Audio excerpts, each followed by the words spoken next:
Muraqaba is a word that's thrown around a fair bit, and its practice has been described in so many ways, sometimes in very differing ways.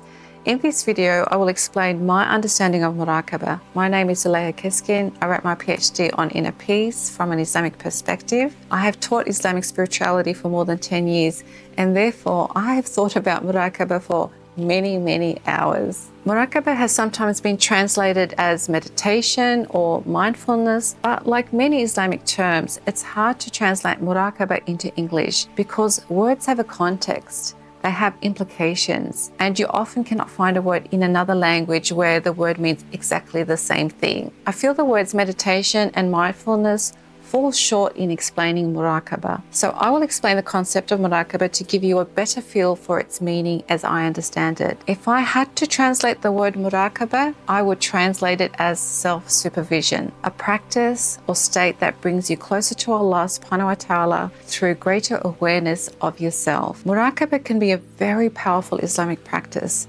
In a world full of distractions, it enables you to pause, observe, and reflect so that you increase your self-awareness with the intent of developing yourself. Muraqaba comes from the word raqib, which means to watch over. It's closely related to one of the names of Allah, Ar-Raqib, the watchful. Just as Allah watches over us, Muraqaba encourages us to watch over ourselves, to observe our thoughts, intentions, and actions in a state of mindful awareness. Muraqaba is also closely linked to the concept of ihsan. Prophet Muhammad, peace be upon him, described ihsan as to worship Allah as though you see him and know that if you cannot see him, then indeed he sees you. Muraqaba is a practice that helps you to strive towards this state of ihsan, reminding you that Allah is always watching you even when you may not be able to see him. So let's dig deeper. Muraqaba involves observing yourself, keeping check on your intentions, your thoughts, and your actions. It is about understanding your inner state. When we practice Muraqaba, we aim to be conscious of the good we are doing. When we identify the good we do, we are thankful to Allah for enabling us to do that good, and we strive to do more of that good. But at the same time, we remain vigilant, alerting ourselves when we fall into error with the intent of correcting and improving ourselves. I'll give you an example of how Muraqaba works. Imagine a scenario where I need to stand on stage and speak about Islam to an audience of 200 people. If I practice Muraqaba in that situation, I would be watching myself and observing what I am saying while on stage. Are the words I am uttering words of goodness, or are they words that are harmful to myself and to others? What message am I giving to the audience? I would be consciously noting all this. So an important part of Muraqaba is to be aware of your actions and your words. But with Muraqaba, it's not just about your actions and words.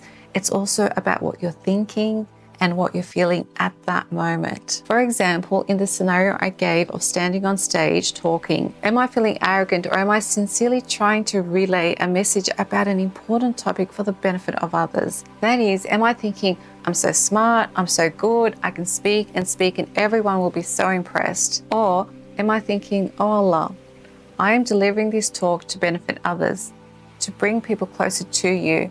I am thankful to you for giving me this opportunity. As you can see, the intent and the state for the two scenarios is very different, even though the words and the actions undertaken on that stage are the same. But what's happening in my internal world can be very different. In other words, I need to keep check of my intentions, and if I feel like my ego is creeping in, I need to be conscious of that and realign my intentions, because the reality is Allah knows our intentions. He's the Ar-Raqib. He sees all, including the intention in our hearts. Basically, we need to fix our intentions so that what Allah sees in us is good. When I think of Muraqaba, I cannot help but imagine a scenario we're all familiar with. We've all been in a situation where we've just been sitting down and doing our own thing, and then we realize that a friend is recording us on their phone. The minute we realize we are being recorded, our posture changes. We do a quick check, a mental check, quick check of ourselves, our appearance, and we watch what we say and what we do because we know we're being recorded. But remember, Everything we say is being recorded by the angels 24/7. Do we really need someone to hold a camera to our face for us to do a self-check? Going back to the meaning of ihsan, it means being conscious that Allah sees everything, even if we cannot see Him. We should keep check of ourselves so that Allah subhanahu wa ta'ala sees us in a way we would be comfortable with. And that is what Muraqaba is all about. You might be wondering, how can I make Muraqaba a regular part of my life? The key is to start small. Even if it's just a few minutes a day, start small, but do it consistently. Next time you are doing something like a task or having a conversation, watch over yourself. How are you acting? What is your ego or your nafs at that point feeling? What's your intention in what you're doing? Believe me, this greater consciousness of yourself will help you to shift your words, thoughts, and emotions one bit at a time. Over time, Muraqaba will become a natural part of your day, and you will start striving for ihsan in all that you do.